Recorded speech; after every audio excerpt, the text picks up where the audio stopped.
बिस्मिल्लाहिर्रहमानिर्रहीम। शुरू अल्लाह के नाम से जो बड़ा मेहरबान निहायत रहम वाला है। अस्सलाम वालेकुम। जो भी मेरी वीडियो को देख और सुन रहे हैं उनको मेरी तरफ से खुशामदीद। आज जो टॉपिक हम पढ़ने जा रहे हैं वो है work done by variable force. So before starting the lecture, make sure to subscribe to my channel and hit the bell icon for future videos. So let's start our lecture now.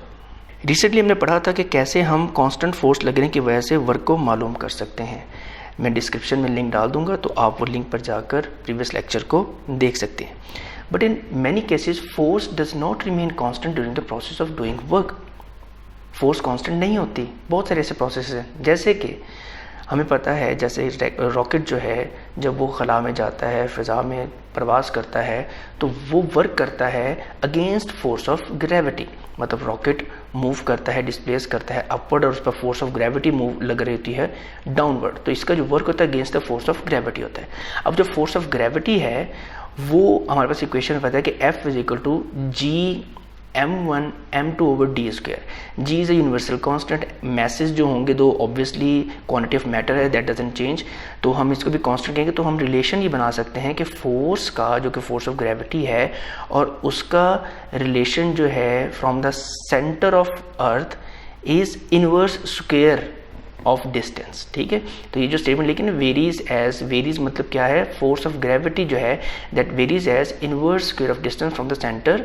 So force decreases, मतलब जूं वो distance centre से बढ़ता जाएगा force जो है वो decrease होना स्टार्ट हो जाएगी, मतलब कांस्टेंट नहीं रहेगी, वेरिएबल हो जाएगी, तो डज नॉट रिमेन सेम। तो इस केस के अंदर भी जो वर्क डन होगा that will be called as the by the variable force. Similarly जब हम मैस स्प्रिंग सिस्टम की बात करते हैं तो फोर्स जो एग्जर्ट होती है बाय द स्प्रिंग वो इंक्रीज करती है विद अमाउंट ऑफ स्ट्रेच और कंप्रेस। देखें अब आपके सामने ये एक डायग्राम है जो कि एनिमेशन है। अब ये स्प्रिंग आपको इसे फुल ये कंप्रेस हो गया है, ठीक है, और ये फुली यहाँ पर आकर स्ट्रेच हो गया है। तो जब ये फुली कंप्रेस हुआ है तो इसके अंदर जो फोर्स रिस्टोर हुई है, रिस्टोरिंग फोर्स, वो स्टार्ट कहाँ से हुई, जब स्प्रिंग रिलैक्स था। जब स्प्रिंग रिलैक्स था तो उस पर फोर्स क्या है, तो उसके अंदर स्टोरिंग फोर्स जीरो, लेकिन जब वो फुली कंप्रेस हो गए तो उसके अंदर मैक्सिमम फोर्स रिस्टोर हो गई। इसका मतलब ये हुआ कि जीरो टू मैक्सिमम वो आहिस्ता आहिस्ता फोर्स क्या कर रही है, इंक्रीज कर रही है। इसका मतलब फोर्स कांस्टेंट नहीं है, दैट इज वेरिएबल। तो इसी केस के अंदर जब हम इसका वर्क मालूम करेंगे तो हमें यही फार्मूला लगाना पड़ेगा work done by variable force वाला। स्टार्ट करते हैं मैथमेटिकल एक्सप्लेनेशन के साथ। आप ये देख सकते हैं ये एक ऑब्जेक्ट है, ठीक है, जो कि पोजीशन ए पर पड़ा हुआ है। अब होता क्या है, after some interval of time, ठीक है, ये मूव करता है और चला जाता है एक पोजीशन बी की जानिब। तो इसने डिस्टेंस कवर किया फ्रॉम ए टू बी। याद रहे मैंने लफ्ज़ डिस्टेंस कहा है, डिस्प्लेसमेंट नहीं, क्योंकि we know that distance is the path length between two points. मतलब ये जितनी भी पाथ लेंथ है ये हम इसको डिस्टेंस कहेंगे, but the displacement is the shortest distance between two points. इसका मतलब ये कि अगर मैं ए पोजीशन से बी पोजीशन एक स्ट्रेट लाइन ड्रॉ करता हूँ लाइक दिस, मैं कहता हूँ let's suppose this is a straight line, ये स्ट्रेट लाइन ड्रॉ की है, तो इसको मैं कहूँगा दैट इज द डिस्प्लेसमेंट, और displacement is a vector quantity. और वेक्टर क्वांटिटी आपको मालूम है, वेक्टर क्वांटिटी जो होती है उसके पास मैग्नीट्यूड होता है और साथ उसके पास डायरेक्शन, और यूनिट तो स्केलर के पास भी होता है ना, ठीक है, तो पार्ट ऑफ इट, तो मैग्नीट्यूड और डायरेक्शन। तो याद रखिएगा वेक्टर जो है, वेक्टर क्वांटिटी चेंज कर जाएगी अगर मैग्नीट्यूड चेंज कर जाए या डायरेक्शन चेंज कर जाए या दोनों चेंज कर जाए, ये आपने याद रखना है। अच्छा, सबसे पहले तो जब आपने ये ए पोजीशन से बी पोजीशन तक ऑब्जेक्ट मूव किया है तो इसने वर्क किया है, और वर्क के लिए हमें पता है इक्वेशन है W = FD cos of theta, but this F is considered as constant throughout the displacement. लेकिन अभी ए से बी पोजीशन तक जब ऑब्जेक्ट मूव किया है तो this F is not constant. वो कैसे, ये आपको दिखाता हूँ। पहले वो ऑब्जेक्ट इस पॉइंट पर था तो उस पर फोर्स लगी। फोर्स क्या होती है, पुश और पुल ऑन ऑब्जेक्ट। तो इसको मैंने कहा पुश हुआ तो ये ऑब्जेक्ट जो है इस तरफ मूव किया, तो लेट्स सपोज फोर्स भी इसी डायरेक्शन में लगी। लेकिन जब ये इस पॉइंट पर पहुंचा तो ऑब्जेक्ट की मूव करने की जो डायरेक्शन है वो चेंज करके ऑटोमेटिकली इस पर फोर्स की डायरेक्शन भी चेंज होगी। तो अभी जो मैंने बात की है वेक्टर जो है वो चेंज कर जाएगा अगर मैग्नीट्यूड चेंज कर जाए या डायरेक्शन। लेट्स सपोज मैं कहता हूँ फोर्स का मैग्नीट्यूड तो सेम ही रह रहा है 10 न्यूटन। लेट्स सपोज वो पूरे इस डिस्टेंस जो इसने ट्रैवल किया उसमें 10 न्यूटन ही है, लेकिन डायरेक्शन तो चेंज कर रही है ना, इसलिए वेक्टर चेंज करके फोर्स चेंज कर गई, वेरिएबल बन गई, कांस्टेंट नहीं रही। ठीक है, तो ये चीज़ दिमाग में रखनी है। अच्छा, सबसे पहले आपने क्या करना है, ये जो आपके पास d है this is not the distance, याद रखिएगा ये d डिस्टेंस नहीं है, दैट d इज डिस्प्लेसमेंट। तो अब हमें करना क्या पड़ेगा, हमें इस डिस्टेंस को डिस्प्लेसमेंट बनाना पड़ेगा। कैसे बनाना पड़ेगा वो हम इसको देखते हैं, मैं आपको दिखाता हूँ। जी, हमने इस तमाम जो पाथ है, जो पहला काम हमने करना है कि डिस्टेंस को डिस्प्लेसमेंट की शक्ल देनी है, उसके लिए हमने इस पूरे जो पाथ है इसको इतने स्मॉल सेगमेंट्स और इंटरवल्स में स्प्लिट कर दिया कि हर सेगमेंट की लेंथ हमें स्ट्रेट मिली। और अब हम हर उस सेगमेंट पर मतलब के वर्क मालूम करेंगे ए पोजीशन से बी पोजीशन तक। अब कैसे डिवाइड किया, मैं कहता हूँ कि इसको स्प्लिट करने लगा हूँ। ये ऑब्जेक्ट मूव किया, ये देखें यहाँ से यहाँ तक, ठीक हो गया। तो इसको मैंने कह दिया, ये जो हमारे पास सेगमेंट बना है इसको मैंने कह दिया, क्योंकि अब ये डिस्प्लेसमेंट को स्प्लिट कर दिया, मैंने इसको कह दिया डेल्टा d1। ठीक है, अच्छा अब इस पर जो फोर्स लगी, मैंने कहा लेट्स सपोज फोर्स की डायरेक्शन लगी थी ये, अब ये फोर्स क्या होगी F1, क्योंकि सेगमेंट 1 है ना, और ये एंगल जो है ये क्या कहलाएगा, दैट इज θ1। ठीक हो गया। अच्छा अब क्या हुआ, अब अगली बात करेंगे। अब ये एक आपके पास स्ट्रेट लाइन आपको मिल गई, ठीक है। अब ये मतलब जो स्ट्रेट लाइन है, शॉर्टेस्ट डिस्टेंस हमने बना लिया और स्ट्रेट लाइन आ गई तो हमने इसको वेक्टर कह दिया। अब सेकेंडली क्या हुआ, अगला सेगमेंट, ये ऑब्जेक्ट मूव किया, इस पॉइंट पर आ गया, ठीक है, ये पॉइंट। अब यहाँ पर फोर्स की डायरेक्शन इस तरह लगाई हुई है, ठीक है, और जो एंगल है ये θ2 हो जाएगा क्योंकि सेगमेंट 2 है, और ये जो डिस्प्लेसमेंट है ये आ जाएगी डेल्टा d2। सिमिलरली ऑब्जेक्ट आगे मूव कर गया। अब देखें, अब इसकी डिस्प्लेसमेंट यहाँ से ये बन गई, ठीक है, इसको कह दिया मैंने डेल्टा d3। ये इसकी फोर्स मैंने ये लगा दी, ठीक है, मूव करवा रहा हूँ ना F3, और ये इसका आ गया θ3। करते करते करते मैंने कहा कि ये ऑब्जेक्ट क्या है, ये अप टिल F, यहाँ पे फोर्स तो लगी, फाइनल फोर्स की बात करता हूँ, that is Fn, nth interval की बात कर दी, ठीक है। और यहाँ से मूव करके यहाँ पर जब गया तो मैंने कहा कि इसका जो डिस्प्लेसमेंट है दैट इज डेल्टा dn, और जो थीटा है दैट इज θn। ठीक होगी बात। तो ये मैंने क्या किया, मैंने इस पूरे पाथ को स्मॉल सेगमेंट्स में डिवाइड कर दिया, और हर सेगमेंट इतना छोटा किया कि इसका जो लेंथ है वो हमें स्ट्रेट लाइन मिली। तो हमने कह दिया, हमने इस पूरे पाथ को जो कि हमारे डिस्टेंस नज़र आ रहा था, हमने इसको छोटे छोटे डिस्प्लेसमेंट्स में कवर कर लिया। अब हमने हर सेगमेंट 1 2 3 से n तक हर सेगमेंट पर हमने वर्क मालूम करना है। अब याद रखें, ड्यूरिंग ईच स्मॉल इंटरवल, जो स्मॉल इंटरवल है, force is supposed to be approximately constant. हमने फोर्स को अप्रॉक्सीमेटली कांस्टेंट कंसिडर किया, क्यों, ताकि हम ये फार्मूला लगा सकें कि W is equal to F D cos of theta, क्योंकि हमारे पास जो फोर्स है दैट इज कांस्टेंट, हमने कांस्टेंट फोर्स के लिए किया था जी।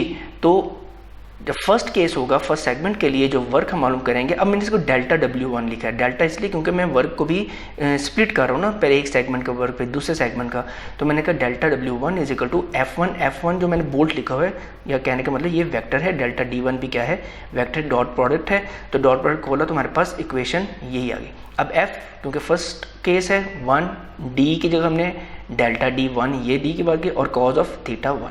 सिमिलरली फॉर सेकेंड इंटरवल, जो सेकेंड इंटरवल है उसके लिए बन गया F2 और डेल्टा D2, और वही इक्वेशन आ गई। सिमिलरली चलते चलते चलते जब हम Fn तक पहुंचे, चलें before coming to the next slide, आपके दिमाग में क्या आया कि इस Fn के लिए मतलब कि या डेल्टा Wn के लिए आपके पास इक्वेशन क्या बनी चाहिए, आप इसको सोचें। We will take a pause of 2 seconds. जी चलें मूव करते हैं। बिल्कुल, यहाँ पे जो हमारे पास वर्क बना सेम हमने उसी फार्मूला को मद्देनजर रखते हुए इसको हमने लिख लिया F N delta D N cos of theta N. अब हमने जो तमाम उस पाथ पर वर्क हुआ था वो हमने सेगमेंट वाइज या इंटरवल वाइज मालूम कर लिया। अब हमने उसको टोटल करते हैं। टोटल क्या होता है, सम कर दिया, और इनकी वैल्यूज़ जो हैं डेल्टा W1 जो हमने पीछे निकाली हुई हैं, इनकी वैल्यूज़ को हमने पुटअप किया, ये सारी वैल्यूज़ आ गई।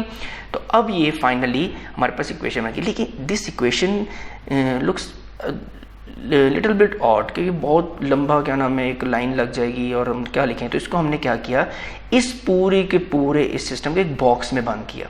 ये प्लस प्लस प्लस जितने भी ये सारा का सारा फंक्शन जो ऐड का फंक्शन है, तो मैंने इसको समीशन कह दिया। ये मैंने बॉक्स बना दिया ना, ये बॉक्स बन गया ना। इस बॉक्स के अंदर क्या क्या पाया जा रहा है, एफ कॉज ऑफ थीटा और डेल्टा डी। क्या पाया जा रहा है, एफ कॉज ऑफ थीटा और डेल्टा डी, यही पाया जा रहा है। अब 1 2 3 से लेकर n तक है, तो हमने इस पर जो है वो रेंज करके आई नाम दे, आई आप कोई भी नाम दे सकते हैं, मैंने आई कह दिया, जे के कह सकते हैं। 1 से लेकर कहाँ तक जा रहे हैं आप, आई n तक जा रहे हैं। देखें अब आप 1 से n तक जा रहे हैं और आपने आई नाम दिया है, तो जिन जिन वेरिएबल के नीचे सब्सक्रिप्ट 1 से n तक हैं उनको आपने रिप्लेस कर देना है आई के साथ। आई और ये भी आई, ठीक है। हाँ, अगर मैं इसको आई का जे कहता तो ये F J cause of theta J delta D J बन जाता, कोई भी आप इसको नाम दें। तो ये हमारे पास जो फाइनल इक्वेशन बन गई, this is the equation for the work done when the force is variable. ठीक होगी बात।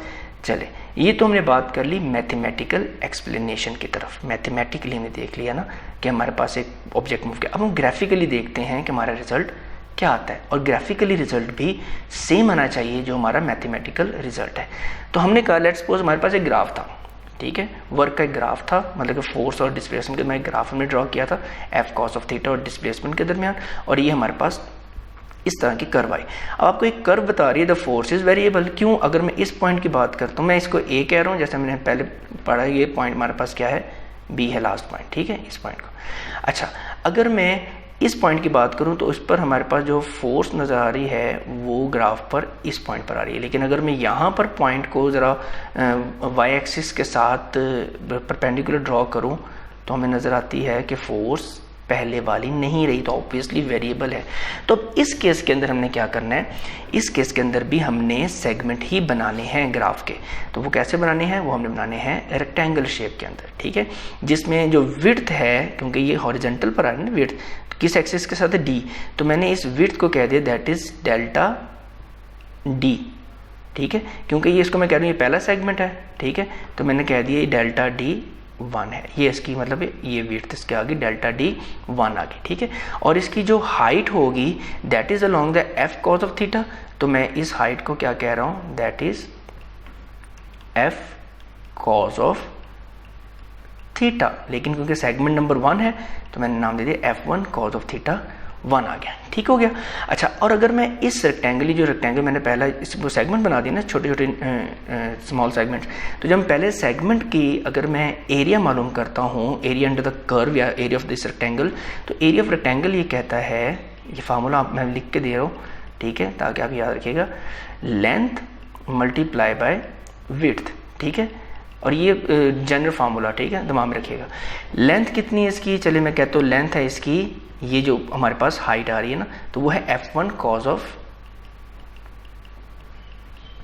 ऑफ थीटा 1, ठीक है, और जो विड्थ है वो क्या है, डेल्टा D1। तो इससे कुछ देखकर याद आया, तो area under this F cause of theta और D, ये जो सेगमेंट हमने बनाया था फर्स्ट सेगमेंट का जो एरिया है वो हमें बता रहा है that is equal to the delta W1, पीछे हमने ये मालूम किया था, ठीक है। सिमिलरली सेगमेंट 2 की जब बात करूंगा, ठीक है, ये सेगमेंट नंबर 2 की जब बात करूंगा तो ये डेल्टा D2 आ जाएगा, ये वाली लेंथ, ठीक है, और उसकी जो ये हाइट है जो कि along F cause of theta, ये हो जाएगी F2 कॉज ऑफ थीटा। और सिमिलरली लेट्स सपोज मैं कहता हूँ that is the nth segment, ठीक है, तो ये बन जाएगा डेल्टा DN, और ये हो जाएगी FN cos of theta N. ठीक है, तो अब मैं जब इन सब वर्क को, ये भी वर्क है ना, ये delta W1 for segment 1, delta W2 for segment 2, तो यहाँ पे जो वर्क टोटल बनेगा वो भी ऐसे ही बनेगा कि delta W1 plus delta W2 up till कहाँ तक, डेल्टा WN। तो इसको शॉर्ट करते हैं, तो अल्टीमेटली जो रिजल्ट बनेगा वो यही बनेगा, summation I1 to N F of I cos of theta I और डेल्टा DI। ठीक होगी बात। अच्छा, यहाँ तक तो हमने ग्राफिकली भी देख लिया कि इनके रिजल्ट्स जो हैं वो सेम आएंगे। नोट वो क्या है कि इफ़ वी सब डिवाइड द डिस्टेंस, ये जो डिस्टेंस था, into large number of interval, देखो उस बुक में भी असल में डिस्टेंस ही वर्ड यूज़ किया था ना, हमने इसको कन्वर्ट किया था किसमें, डिस्प्लेसमेंट में। कैसे? By converting it into a large number of interval so that each delta D, मतलब ये ईच जो डेल्टा डी है, ये जो विड्थ हर सेगमेंट की बन रही है, बिकम वेरी स्मॉल। जब ये बहुत स्मॉल बन जाएगी, ठीक है, तो इसका मतलब ये होगा कि हम रिजल्ट को ज़्यादा एक्यूरेटली मालूम कर सकते हैं। ठीक है, देखिए ना, अगर मैं कहता हूँ ये है ना, इसमें हमें एक ये फोर्स का पॉइंट मिल रहा था, सेकेंडली यहाँ मिल रहा था, तो अगर मैं इस पर ड्रॉ करता हूँ तो ये हमारे पास फोर्स में थोड़ा सा डिफरेंस आ रहा है ना एक्सिस पर, वर्टिकल एक्सिस पर, तो ये हमारे लिए प्रॉब्लम क्रिएट कर सकता है।